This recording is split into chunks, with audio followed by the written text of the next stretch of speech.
बच्चों, इतिहास के साधन का अगला मुद्दा है मौखिक साधन।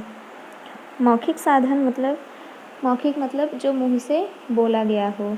तो ये जो मौखिक साधन होता था, ये जो स्रोत होता था, एक पीढ़ी से दूसरी पीढ़ी तक वो पहुंचाया जाता था और ये संरक्षित भी एक पीढ़ी से दूसरी पीढ़ी द्वारा रखा जाता था। मतलब हमारे जो दादा दादी नाना नानी ने हमें जो कहानियाँ सुनाई हैं, उसको संरक्षित करना हमारे हाथ में होता है। इसमें चक्की के गीत, अभी भी गांव में जब हम जाते हैं तो जो पत्थर की चक्की होती है, उसके पास में बैठकर महिलाएं जो आटा वगैरह होता है, गेहूँ, वो पीसती हैं, तो उस समय वो गाती रहती हैं। लोकगीत में सोहर, कजरी या शादी वगैरह जो रस्में होती है, उसमें जो गाना गाया जाता है, वो सभी मौखिक साधन में रखते हैं। मौखिक साधन जो है, क्योंकि आपको पता है ये लिखित स्वरूप में होता नहीं है, तो हमें ये प्रमाण नहीं मिलता है कि ये किसने लिखा है, तो इसका जो लेखक या रचयिता होता है वो अज्ञात होता है।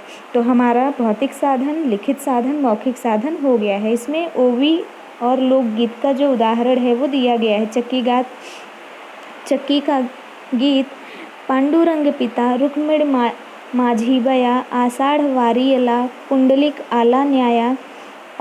पांडुरंग पिता रुक्मिण मेरी मैया आषाढ़ के मेले में ले जाने पुंडलिक आया। तो ये जो चक्की का गीत है, स्त्रियां जब गेहूँ पीसने के लिए बैठती हैं चक्की के पास, तो वो गा कर काम करती हैं।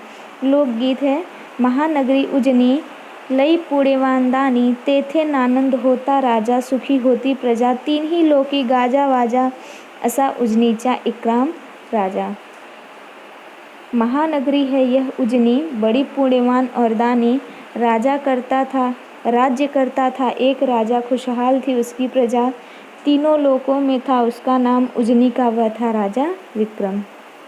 तो इस तरीके से हमने मौखिक साधन, ये जो लिखा हुआ हमें मिलेगा मौखिक साधन, लेकिन इसका जो प्रमाण है वो हमें एकदम अच्छे से नहीं मिलता। अभी मौखिक साधन जो थे वो एक पीढ़ी से दूसरी पीढ़ी तक पहुंचाया गया, तो ये अभी धीरे धीरे लिख करके भी रखा जाने लगा है।